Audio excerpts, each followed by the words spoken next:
Hello family. Welcome to BB Folktales. Please don't forget to subscribe and leave a like. It truly means the world to us. Kindly share this video with your friends and loved ones, and turn on post notifications so you never miss any of our future stories. Thank you so much for your support.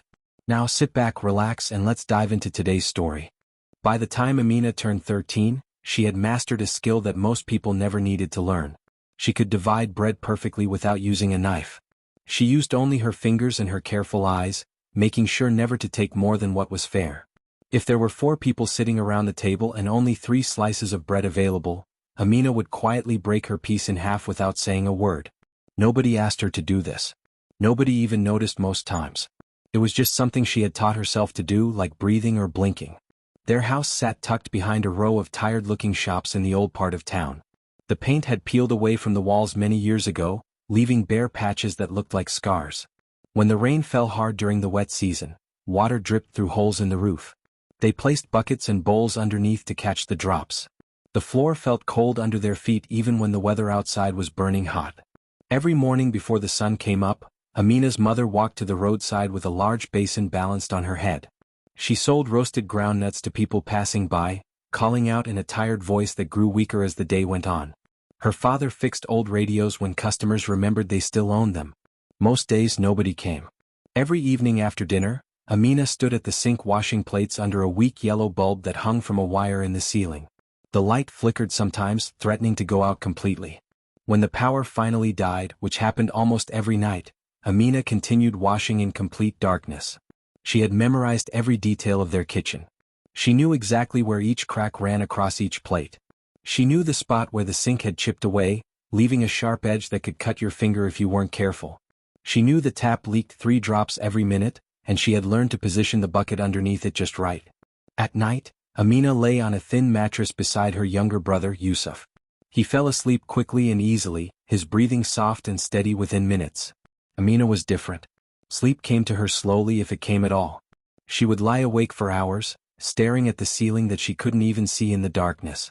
During those quiet hours, she imagined different rooms in her mind. Bright rooms with clean walls. Quiet spaces where nobody argued about money. Places where food wasn't counted carefully before every meal, and where children didn't go to bed hungry pretending they were full. One night, her mother sat beside her in the darkness and spoke softly. "Amina, you carry too much weight on your shoulders for someone so young." Amina smiled, though nobody could see her face. She said nothing in response. But deep inside her chest, in a place nobody else could reach, a promise began to grow like a seed pushing through hard ground. Amina kept all her dreams written down in a school notebook with torn edges and a faded cover. She hid it carefully under her mattress, treating it like the most valuable treasure in the world. Inside, her handwriting was extremely neat but very small, as if she was worried the dreams might take up too much space if she wrote them larger. The list read: finish secondary school. Help Mama rest her body. Take care of Yusuf properly. Travel somewhere far away. Never depend on fear to make decisions. Beside some of the dreams, she had written specific dates when she hoped to achieve them. When life got in the way and delayed her plans, she didn't cry or complain. She simply crossed out the old dates with a single line and wrote new ones beside them. Then she kept working. School was both her escape and her struggle. Every morning, she walked for nearly an hour to reach the building. Her shoes were so thin at the bottom that she could feel every stone and bump in the road through the soles. During rainy season, her feet stayed wet all day. In class, Amina sat near the window and listened very carefully to everything the teachers said. The teachers liked her because she never caused trouble or disturbed other students. She was quiet, polite, and always finished her work on time. Still, they often forgot she existed. She was the kind of student who blended into the background, never raising her hand or drawing attention to herself. When school fees came due and her parents didn't have the money, which happened often, Amina stayed home quietly. She didn't argue or complain. She just waited until her mother could gather enough courage to go beg the headmaster for more time. Amina hated those days more than any others. Not because she missed her lessons, though she did. Not because she fell behind in her studies, though that happened too. She hated those days because she had to watch her mother make herself small while begging. Her proud mother, who worked from sunrise to sunset, had to bow her head and plead for mercy from a man who barely looked at her. Sometimes during lunch break, Amina would give her food to Yusuf without him asking. "I'm not hungry today," she would tell him with an easy smile, even though her stomach was cramping with hunger. You eat it. Hunger had become a language Amina spoke without any effort at all.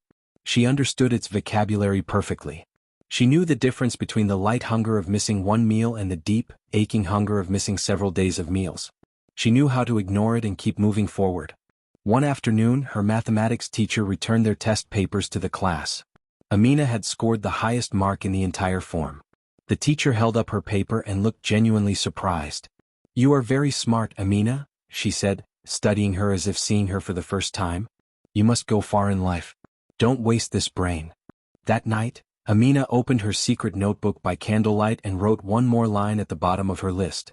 "I will not waste my mind. Not ever."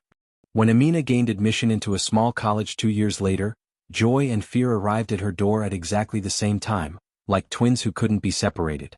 The school wasn't very far from home in terms of distance, but it felt like it existed in a completely different world. People there spoke English much faster than she was used to. Their clothes were cleaner and newer. Confidence moved differently through their bodies, like they had never known what it meant to worry about tomorrow. Her parents sold everything they could to raise the fees. A neighbor who had known Amina since she was small contributed what he could spare. Amina made a serious promise to herself that she would never, ever fail or waste this chance. She would rather die trying than give up. She woke up every morning before dawn broke, when the sky was still dark and the air was cold. She returned home long after the sun had set, stumbling through the darkness with tired legs. During the day, she attended lectures and took careful notes in handwriting so small she could fit 3 times more information on each page. In the evenings, she worked at a food stall near campus, washing plates and serving customers who barely looked at her face. The pay was very small, just enough to cover transport some days. But the owner let her eat the leftover food that customers didn't finish, so at least her stomach stopped hurting so much. At night, Amina studied under whatever light she could find. When the power was working, she used the weak bulb in her room. When it failed, which was most nights, she switched on her phone's flashlight and propped it up against her books.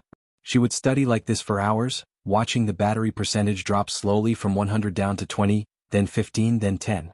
When it hit 5%, she would pray silently that it would last just a little longer, just enough to finish one more chapter. Sometimes exhaustion hit her so hard that her chest physically ached. Her eyes burned. Her head pounded. Her body begged her to stop and rest. But then she would think about her mother's bent shoulders, her father's disappointed eyes, Yusuf's trusting smile. She would think about all the people who had given what little they had so she could sit in this room with these books. And she would keep going. Emails became her daily ritual of hope. Every morning she checked her inbox looking for opportunities. She applied for grants, scholarships, exchange programs and internships abroad. She wrote application letters until her fingers cramped. She answered the same questions over and over. Why do you deserve this? What makes you special? Many replies were polite rejections. We regret to inform you. Some emails never came at all, disappearing into the void like prayers sent to deaf ears. Still she kept applying. Every single day she sent out more applications. Rejection couldn't stop her if she refused to quit. One evening, Amina was scrolling through social media on her phone, just trying to rest her tired mind for a few minutes. That's when she saw a photograph that made her stop moving completely. A man stood beside a modern train. Behind him stretched clean streets covered in white snow. Everything looked organized and peaceful. The buildings were tall and beautiful. The caption beneath the photo read simply, "Another long day at work, but I'm grateful for everything." Amina stared at that photo for a very long time. She zoomed in on the snow, on the train, on the clean streets. She tried to imagine what that kind of life would feel like. A life where systems worked properly. Where trains ran on time. Where nobody had to beg for basic things. She didn't know it yet, but that simple photograph would become the doorway to a completely different future. The man's name was Daniel. A few days later, he appeared in the comments under one of Amina's own posts. She had shared a photo of her books spread out on her bed, with a caption about studying late into the night. Daniel's comment was short but kind, "Keep pushing forward. I can see your effort and it's impressive." Those words stayed with Amina much longer than she expected. People rarely noticed her effort. People rarely noticed her at all. Later that same night, a private message appeared in her inbox. "Hi Amina. I really like how focused and determined you seem. That's rare to find." Amina stared at the message on her screen for several minutes before responding. She typed out a reply, read it over, deleted it completely and started again. She did this 3 times before finally sending something simple. "Thank you. That means a lot." Their conversations became regular after that. Daniel would message her in the evenings asking about her day, her studies, her family, and her dreams for the future. He actually listened to her answers. He asked follow-up questions. He remembered details she had mentioned days earlier. That alone felt incredibly rare to Amina. Most people asked questions but didn't really want to know the answers. They were just being polite, filling silence. Daniel was different. He seemed genuinely interested in understanding who she was. He told her about his life abroad. He described clean streets where nobody threw rubbish on the ground. He talked about bus systems that actually ran on schedule, where you could trust the timetable completely. He mentioned working systems where electricity never failed and water always flowed from taps. He didn't boast loudly or brag about how much better everything was. He just explained things calmly, almost casually, the way someone might describe what they had for breakfast. When they started having voice calls, Amina would sit on her mattress with her back pressed against the cold wall, smiling into the darkness where nobody could see her face. "You deserve so much better than this constant struggle," Daniel told her one night. "You shouldn't have to fight this hard just to survive." Nobody had ever said anything like that to Amina before. Sometimes, without warning, Daniel would send her small amounts of money through mobile transfer. Not huge sums, just enough to help a little.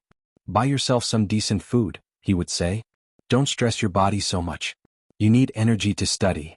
Amina's friends noticed the changes and started teasing her. "Foreign man don't catch you, oh," they would laugh, making kissing sounds and jokes. "You go travel and forget us."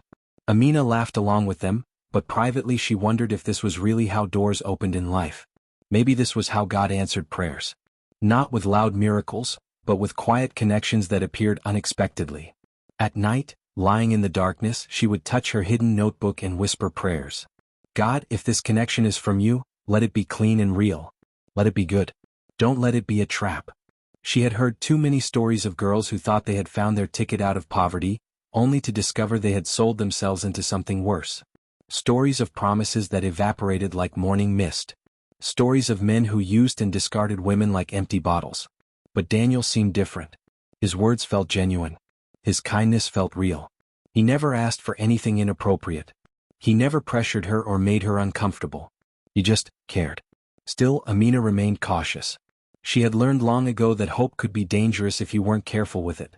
Hope could make you blind to warning signs. Hope could make you ignore your own instincts. So she kept her guard up, even while her heart softened. 2 years later, Daniel finally came home to visit. He sent Amina the flight details weeks in advance. She counted down the days like a child waiting for Christmas. At the airport, Amina's heart beat so fast and hard she thought it might burst right through her chest. Her hands were sweating. Her mouth was dry. She kept smoothing down her dress even though it didn't need smoothing. When she finally spotted Daniel walking through the arrivals gate, he looked taller than she had imagined and was dressed much more simply than she expected. No flashy clothes or expensive jewelry. Just normal, clean clothing. When their eyes met, something inside Amina relaxed. A tension she didn't even know she was carrying melted away. "You look exactly like your voice sounds," Daniel said, smiling warmly. "I mean that as a compliment." During his stay, Daniel visited Amina's family home. He greeted her parents with deep respect, bowing his head and speaking politely. He didn't complain about the cracked walls or the leaking roof or the hard chairs. He spoke kindly to little Yusuf, asking him about school and his interests. He brought small gifts for everyone, nothing expensive but thoughtful. One evening, as the sun was setting and painting the sky orange and purple, Daniel took both of Amina's hands in his own. His palms were warm. "Amina," he said, looking directly into her eyes, "I want you to marry me. Let us build a life together. A real partnership." Amina's parents cried when she told them about the proposal. Her mother held Amina's face between her rough, work-worn hands and whispered with tears streaming down her cheeks, "My daughter, this is your chance. Your door is opening. Walk through it." Amina felt a complicated mixture of emotions swirling inside her chest. Fear about leaving everything familiar behind. Hope for a better future. Gratitude that someone had chosen her. Love that was still growing, still finding its shape. She looked at Daniel and said yes. The wedding was small and simple. They couldn't afford anything fancy, and Daniel said he didn't want anything big anyway. Just close family and a few friends. Simple food. Basic decorations. But the joy in that small space was enormous. People danced. They sang. They celebrated like this was the wedding of the century. Because for Amina's family, it felt like one. It felt like watching their daughter escape quicksand. When Amina's visa was finally approved several months later, she cried alone in the bathroom for an hour. She pressed her forehead against the cold tile wall and thanked God over and over until her voice was hoarse. At the airport on the day of her departure, her mother hugged her so tightly that Amina could barely breathe. "Remember who you are," her mother whispered fiercely into her ear. "Remember where you came from. Do not shrink yourself to fit into small spaces. Stay strong." Amina nodded, unable to speak past the lump in her throat. As the plane lifted into the air, she pressed her face against the small window and watched her country disappear below the clouds. She whispered to herself, to God, to the universe, "I will survive this. Whatever comes, I will survive." The cold shocked Amina's entire system. She had read about winter. She had seen it in movies. But nothing had prepared her for the reality of it. Her breath turned into visible white clouds in front of her face. Her fingers hurt so badly she thought they might break off. Everything moved quietly, covered in snow that muffled sound. Daniel laughed at her reaction. "Don't worry, you'll get used to it eventually. Everyone does." Their apartment was small but incredibly clean compared to what Amina had left behind. Lights stayed on all day and all night without ever failing. Water ran from the taps whenever you turned them on, hot or cold as you preferred. The heating worked. The floors were smooth and warm. Amina walked through the rooms touching everything like she was afraid it might all disappear if she blinked. This felt like a dream. This felt like something that happened to other people, not to girls who grew up dividing bread with their fingers. She started working very quickly. There was no time to adjust slowly or take things easy. Money needed to be made. Bills needed to be paid. Family back home needed to be supported. She took a job cleaning office buildings at night, when all the workers had gone home. She mopped floors, emptied trash bins and scrubbed toilets while the city slept. During the day, she worked caring for elderly people who needed help with basic tasks like bathing, eating, and taking medication.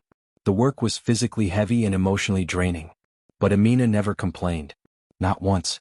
Complaining felt like weakness, and she had no room for weakness. Daniel worked too, but his hours were much shorter than hers. He had a regular office job with normal shifts. He came home in the evenings, ate dinner, watched television, and went to bed at a reasonable hour. Meanwhile, Amina would leave for her night shift just as he was getting comfortable on the couch. She would work until dawn, come home exhausted, sleep for a few hours, then wake up to go to her day job caring for the elderly. "You're so strong," Daniel would tell her, watching her pull on her coat to leave for yet another shift. "I'm really proud of you. Not many people could handle your schedule." At first, those words filled Amina with warmth. They made the exhaustion feel worthwhile. They made her feel seen and appreciated. She started sending money home regularly. She paid her brother Yusuf school fees so he wouldn't have to drop out like she nearly had. She sent money for her mother to buy medicine for her aching joints.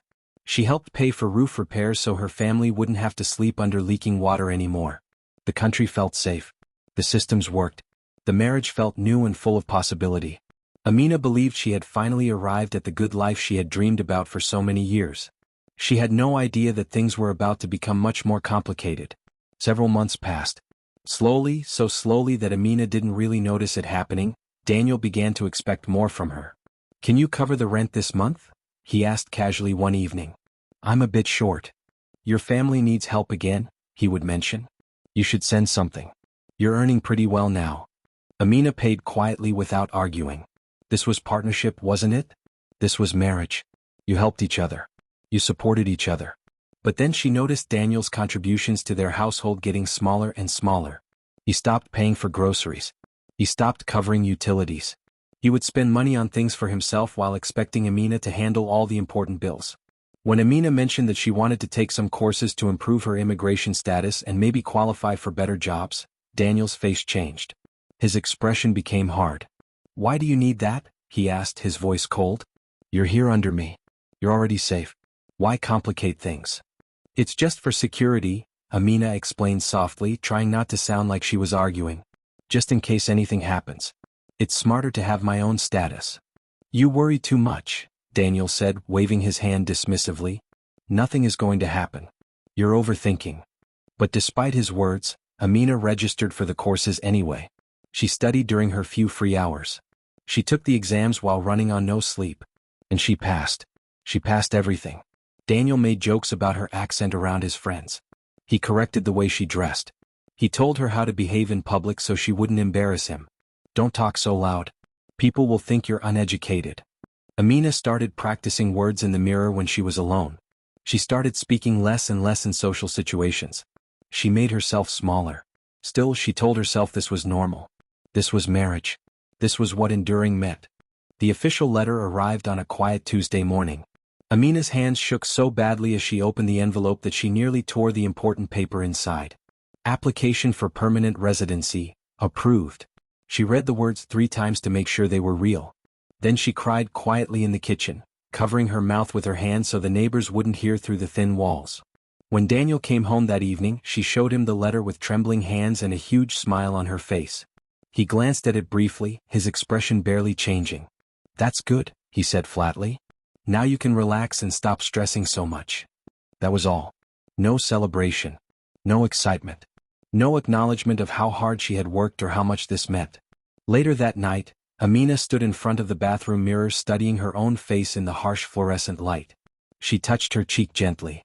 "You did this," she whispered to her reflection. "Nobody gave this to you. You earned it yourself." Something important shifted inside her chest that night. A realization that had been growing slowly suddenly crystallized into perfect clarity. From that day forward, Daniel became careless about his own immigration papers. He missed appointments. He ignored deadlines. He let important documents expire. "Nothing bad will happen," he would say with a shrug. "You'll figure it out and fix it for me." At home, his control over Amina tightened like a rope. When she questioned his decisions or suggested different approaches, he would laugh in her face. "You should remember how lucky you are," he would say. "Where would you be without me?" Still back there washing plates in the dark, Amina felt herself becoming smaller and smaller in her own home. But something else was happening too. Something Daniel didn't notice. She was waking up. And she was getting ready.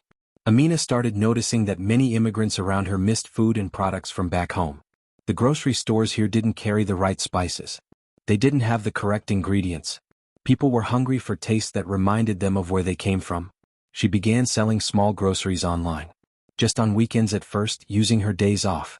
A coworker helped her set up the website and showed her how to take orders. She started with just a few basic items. Special spices, dried fish, specific brands of rice. Orders came in slowly at first. 1 here, 2 there. But gradually they became steadier. Word spread through the immigrant community. People started requesting specific items. Her customer base grew. Daniel laughed when he found out what she was doing. "Market woman," he said mockingly. "You can take the girl out of the village, but you can't take the village out of the girl." His words stung, but Amina kept working. She restocked her inventory. She improved her packaging. She answered customer messages promptly. She treated every order like it mattered because it did. When her business started making decent money that actually helped with the household bills, Daniel's tone changed completely. Suddenly he was proud. Suddenly he was boasting to his friends. "My wife runs her own business," he would say at gatherings, puffing out his chest. "She's very entrepreneurial." But at home he stopped contributing anything at all financially. "You're handling everything fine," he would say, lounging on the couch while she worked. "You don't need my help." Amina grew more and more tired. Her body ached constantly. But still she kept working.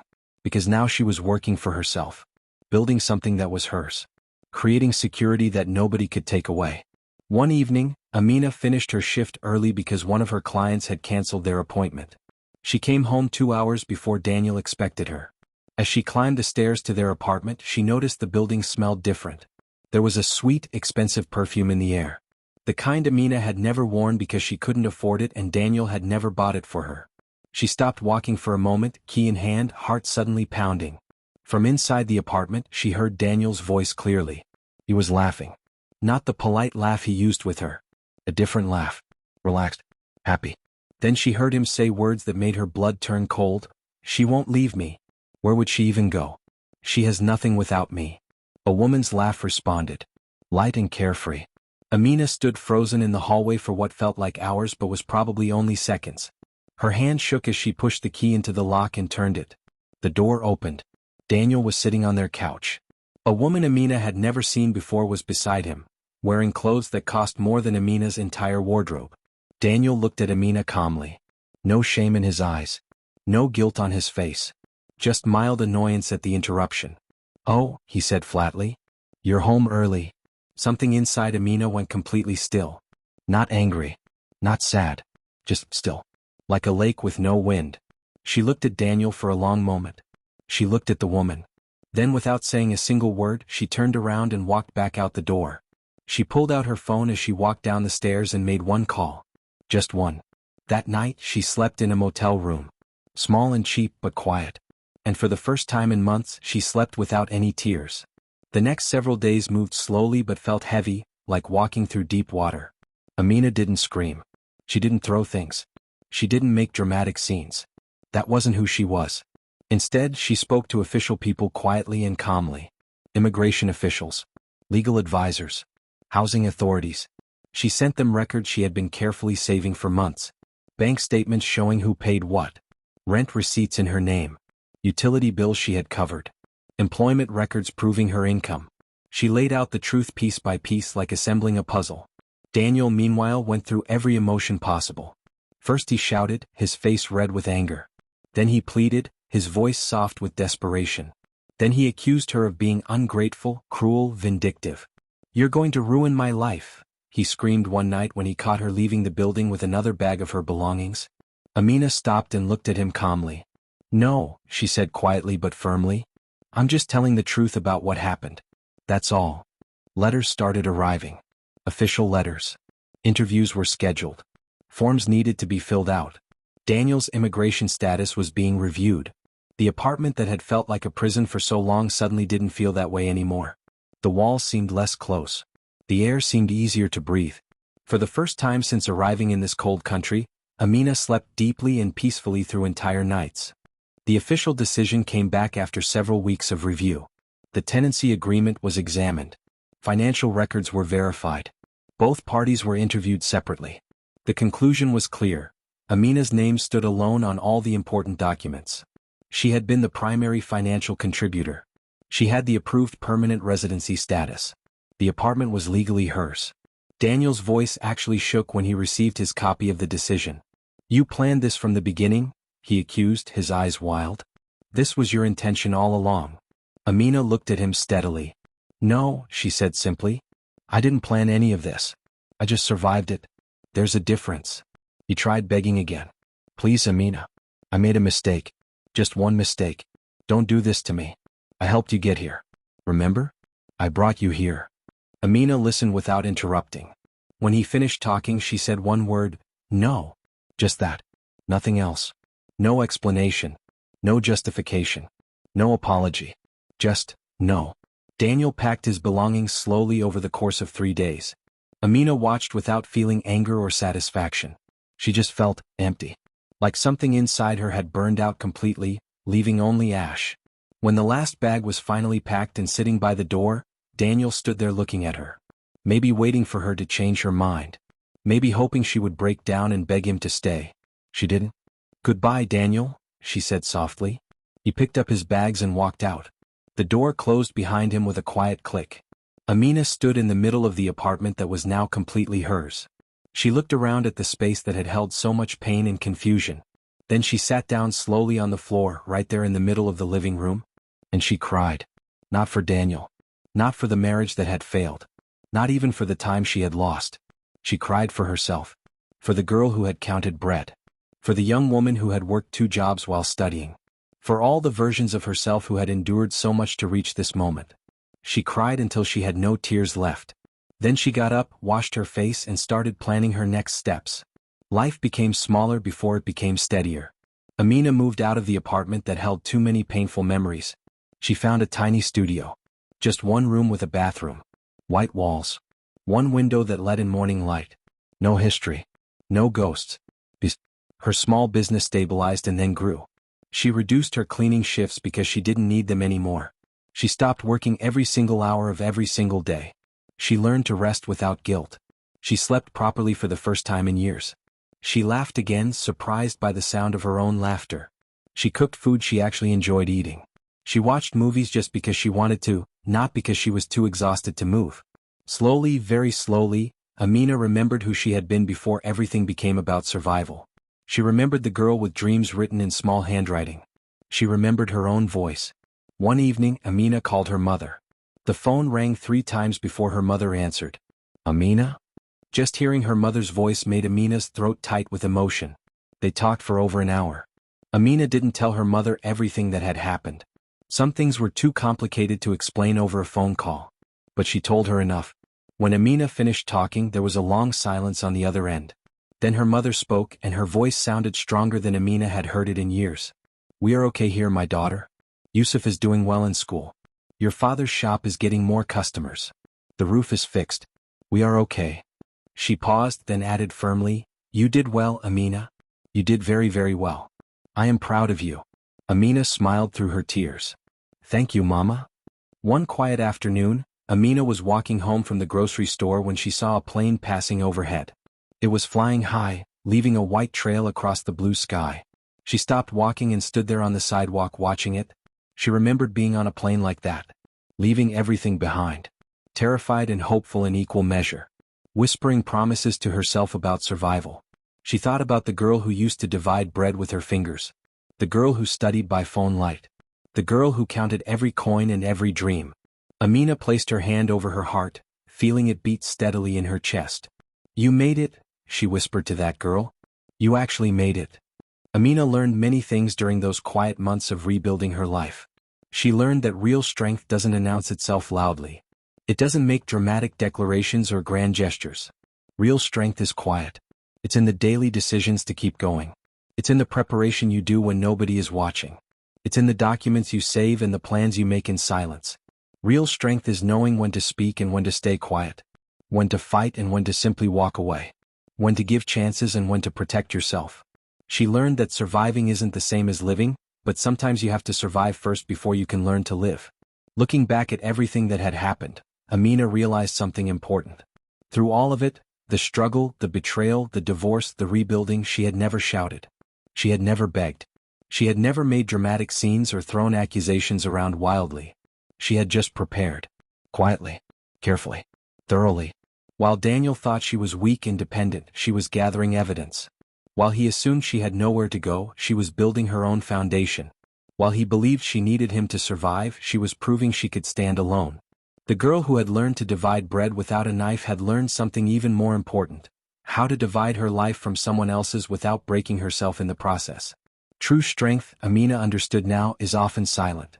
Those who endure with wisdom and prepare without noise often rise without warning. They don't announce their plans.